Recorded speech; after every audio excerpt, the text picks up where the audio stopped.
பிஸ்மில்லாஹிர்ரஹ்மானிர்ரஹீம். அஸ்ஸலாத்து வஸ்ஸலாம் அலா ரசூலில்லா வ அலா ஆலிஹி வஸஹ்பிஹி வஸல்லிம். அஸ்ஸலாமு அலைக்கும் வரஹ்மத்துல்லாஹி வபரகாத்துஹு. கண்ணியத்துக்குரிய சகோதர சகோதரிகளே, குர்ஆன் தஃப்சீர் தொடர்ந்து பார்த்துட்ருக்குறோம். இன்ஷா அல்லாஹ் இன்னைக்கு சூரத்துல் அல் ஹதீதுடைய தஃப்சீரை பார்க்கலாம். அஊது பில்லாஹி மினஷ் ஷைத்வானிர் ரஜீம். பிஸ்மில்லாஹிர் ரஹ்மானிர் ரஹீம். சப்பஹ லில்லாஹி மா ஃபிஸ் ஸமாவாதி வல் அர்த் வஹுவல் அஸீஸுல் ஹகீம். வானங்களிலும் பூமியிலும் உள்ளவை யாவும் அல்லாஹுக்கு தஸ்பீஹ் செய்து கொண்டிருக்கிறது. அவன் யாவரையும் மிகைத்தவன், ஞானமிக்கவன். லஹுல் முல்கு ஸமாவாதி வல் அர்த் யுஹ்யி வ யுமீத் வஹுவ அலா குல்லி ஷைஇன் கதீர். வானங்கள் மற்றும் பூமியின் ஆட்சி அவனுக்கே உரியது. அவனே உயிர்ப்பிக்கிறான், மரணிக்கும்படியும் செய்கிறான். மேலும் அவன் அனைத்து பொருட்களின் மீதும் பேராற்றல் உடையவன். ஹுவல் அவ்வலு வல்லாஹிரு வல்லாஹிரு வல் பாத்திலு வஹுவ பிகுல்லி ஷைஇன் அலீம். அவனே யாவற்றுக்கும் முந்தியவனும் பிந்தியவனும் பகிரங்கமானவனும் அந்தரங்கமானவனும் ஆவான். மேலும் அவன் அனைத்து பொருட்களையும் நன்கறிந்தவன். இந்த அத்தியாயத்தின் 25ஆம் வசனத்தில் வரும் அல் ஹதீத் என்னும் சொல் இதன் பெயராக சூட்டப்பட்டுள்ளது. இது மதீனாவில் அருளப்பட்டது என்பதின் கருத்து வேறுபாடில்லை. இதன் கருத்துக்களை சிந்தித்து பார்க்கும்போது அநேகமாக இது உஹது போருக்கும் ஹுதைபியா உடன்படிக்கைக்கும் இடையிலான ஒரு காலகட்டத்தில் இறங்கியது போல் தோன்றுகிறது. இஸ்லாத்திற்காக முஸ்லிம்கள் உயிர் தியாகம் மட்டுமல்ல, பொருள் தியாகம் செய்ய வேண்டிய காலகட்டமாக அது இருந்தது. இந்த அத்தியாயத்தில் இந்த தியாகத்தை புரிந்திட முன் வரும்படி அழுத்தமாக கோரிக்கை விடப்பட்டுள்ளது. இந்த கருத்துக்கு 10ஆம் வசனம் அதிகம் வலுவூட்டுகிறது. இறைவழியில் செலவிடுவது பற்றி அறிவுறுத்துவதே இதன் மைய கருத்தாகும். இந்த அத்தியாயம் இறக்கி அருளப்பட்டிருப்பது பின்வரும் நோக்கங்களுக்காகத்தான். முஸ்லிம்களை இறைவழியில் குறிப்பாக பொருள் தியாகங்கள் செய்வதற்கு ஆயத்தப்படுத்த வேண்டும். மேலும் அல்லாஹுக்கும் அவனுடைய தீன் மார்க்கத்திற்கும் வாய்மையாக நடந்து கொள்வதே இறை நம்பிக்கையின் அசல் உயிரோட்டமும் அதன் உண்மை நிலையுமாகும் என்பதை அவர்களின் உள்ளத்தில் பதிய வைக்க வேண்டும். எந்த மனிதன் இந்த உயிரோட்டத்தை இழந்து விடுகிறானோ, இறைவனை விடவும் அவனுடைய மார்க்கத்தை விடவும் தனது உயிர், பொருள், நலன்கள் ஆகியவற்றை அதிகமாக நேசிக்கிறானோ, அந்த மனிதன் இறை நம்பிக்கை கொண்டிருப்பதாக கூறுவது போலிவாதமாகும். அனைத்திற்கும் முதலில் அல்லாஹ்வின் பண்புகள் எடுத்துரைக்கப்படுவதன் நோக்கம் எந்த மகத்தான சக்தியின் சார்பிலிருந்து தங்களை நோக்கி உரையாடப்படுகிறது என்பதை கேட்பவர்கள் நன்கு உணர்ந்து கொள்ள வேண்டும் என்பது. அதன் பின்வரும் கருத்துக்கள் தொடர்ச்சியாக எடுத்துரைக்கப்பட்டுள்ளது.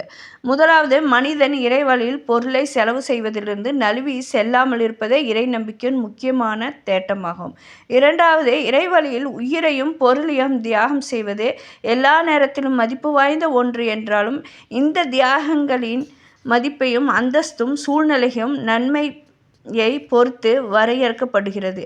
இஸ்லாம் இக்கட்டான நிலையில் பலவீனமாக இருக்கும்போது எந்த மக்கள் அதனை மேலோங்க செய்வதற்காக தன் இன்னுயிரை அர்ப்பணித்து பொருள்களை செலவு செய்கிறார்களோ அவர்களின் அந்தஸ்து மகத்தானதாகும்.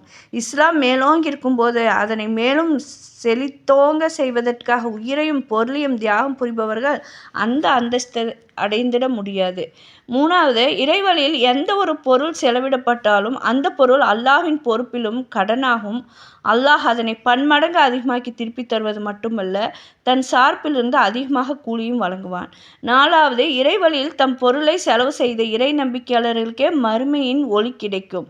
உலகில் தங்களுடைய ஆதாயத்திலேயே அக்கறை காட்டி கொண்டிருந்த நயவஞ்சகர்களோ மறுமையில் இறை நம்பிக்கையாளர்களை விட்டு தனிமைப்படுத்தப்படுவார்கள், ஒளியை இழந்து நிற்பார்கள். மேலும் அவர்கள் இறை நிராகரிப்பார்களுடனே எழுப்பப்படுவார்கள்.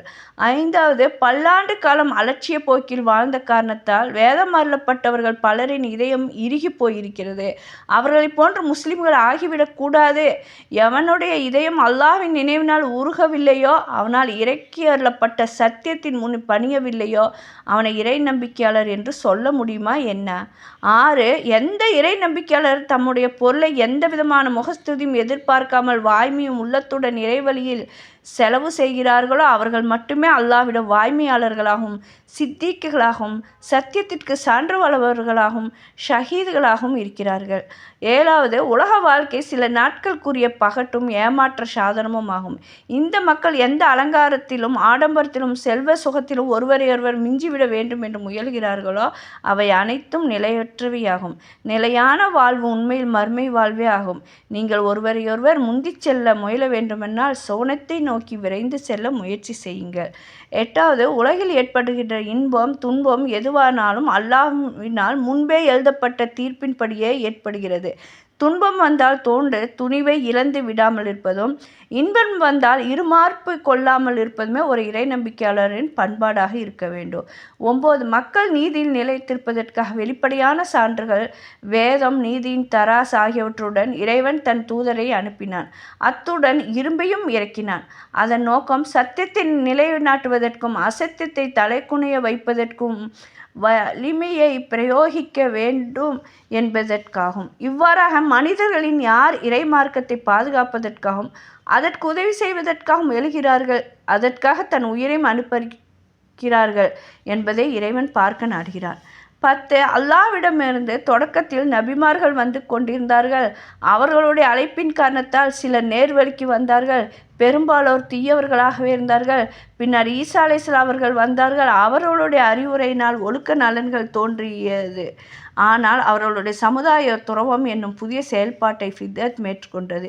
இப்போது முஹம்மது நபி ஸல்லல்லாஹு அலைஹி வஸல்லம் அவங்களை அல்லாஹ் அனுப்பியிருக்கிறான்.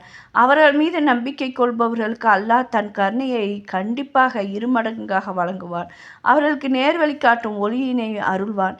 வேதம் அருளப்பட்டவர்கள் வேண்டுமானால் அல்லாஹ்வின் அருளுக்கு குத்தகைக்காரர்கள் தாங்கள்தாம் என்று கருதி கொண்டிருக்கட்டும். ஆனால் அல்லாஹ்வின் அருள் அவன் கையிலேயே உள்ளது. தான் நாடியவர்களுக்கு தன்னுடைய அருளை வழங்கிட அவனுக்கு முழு அதிகாரமும் இருக்கிறது. சூரத்துல் ஹதீதுடன் சிறப்புகள். இந்த அத்தியாயத்துடைய சிறப்பு இமாம் அஹ்மத் அவர்கள் பதிவு செய்துள்ளார்கள். இர்ஃபாத் பின் சாரியார் ரலியல்லாஹு அவங்க கூறினார்கள், அல்லாஹ்வின் தூதர் ஸல்லல்லாஹு அலைஹி வஸல்லம் அவர்கள் தூங்க செல்வதற்கு முன் அல் முஸஃபிஹாத் அத்தியாயங்களை ஓதுவார்கள். மேலும் கூறினார்கள், அவற்றில் ஒரு இறைவசனம் உள்ளது, அது 1000 இறைவசனங்களை விட சிறந்தது. அபூ தாவூத், திர்மிதி மற்றும் நசாய் ஆகியோர் இந்த ஹதீஸை பதிவு செய்துள்ளார்கள். இந்த ஹதீஸில் குறிப்பிட்டுள்ள அந்த இறைவசனம், அல்லாஹ் மிக அறிந்தவன், ஹுவல் அவ்வலு வல்லாஹிரு வல்லாஹிரு வல் பாத்தினு வஹுவ பிகுல்லி ஷைஇன் அலீம். அவனே அல் அவ்வல், அல் ஆஹிர், அல்லாஹிர் மற்றும் அல் பாத்தின். மேலும் அவன் அனைத்து பொருட்களையும் நன்கறிந்தவன். அல்லாஹ் நாடினால் நாம் இந்த விஷயத்தை பற்றி மீண்டும் குறிப்பிடுவோம். நாம் அல்லாஹ்வின் மீது நம்பிக்கை வைக்கிறோம். நமது முழுமையான சார்பும் நம்பிக்கையும் அவன் மீதே உள்ளது. மேலும் அவன் நமக்கு ஆதரவாளனாகவும் உதவியாளனாகவும் போதுமானவன். அல்லாஹ் சொல்கிறான், முதல் வசனம், சப்பஹ லில்லாஹி மா ஃபிஸ் ஸமாவாதி வல் அர்த் வஹுவல் அஸீஸுல் ஹகீம். வானங்களிலுள்ளவையும் பூமியில் உள்ளவையும் யாவும் அல்லாஹுக்கு தஸ்பீஹ் செய்து கொண்டிருக்கிறது. அவன் யாவரை மிகத்தவன், ஞானமிக்கவன். லஹுல் முல்கு ஸமாவாதி வல் அர்தி யுஹ்யி வ யுமீத். வானங்கள் மற்றும் பூமியின் அரசாட்சி அவனுக்கே உரியது. அவனே உயிர்ப்பிக்கிறான், மரணிக்கச் செய்கிறான். தனது படைப்புகளின் முழுமையான உரிமையாளன். வாழ்வையும் மரணத்தையும் தருகிறான். தன் நாடியதை தன் நாடியவர்களுக்கு வழங்குகிறான். வஹுவ அலா குல்லி ஷைஇன் கதீர். மேலும் அவன் அனைத்து பொருட்களின் மீதும் ஆற்றலுடையவன். அவன் எதை நாடுகிறானோ அது ஆகிவிடுகிறது. அவன் எதை நாடவில்லையோ அது ஒருபோதும் ஆகாது. அவன் கூறுகிறான், ஹுவல் அவ்வலு வல்லாஹிரு வல்லாஹிரு வல் பாத்தினு. அவனே அல் அவ்வல், அல் ஆஹிர், அல்லாஹிர் மற்றும் அல் பாத்தின். இதுதான் இர்ஃபாத் பின் சாரியார் ரலியல்லாஹு அவங்களோட ஹதீஸ் குறிப்பிடப்பட்ட 1000 இறைவசனங்களை விட சிறந்த இறைவசனமாகும். அபு ஷாமில் அவர்கள் கூறியதாக அபு தாவூத் அவர்கள் பதிவு செய்துள்ளார்கள், நான் இப்னு அப்பாஸ் ரலியல்லாஹு அவங்களிடம் என் உள்ளத்தில் ஏதோ ஒன்றை உணர்வதாக குறிப்பிட்டேன். அதற்கு அவர்கள் சந்தேகங்களா என கேட்டுவிட்டு சிரித்தார்கள். பிறகு கூறினார்கள், இதிலிருந்தும் யாரும் தப்ப முடியாது.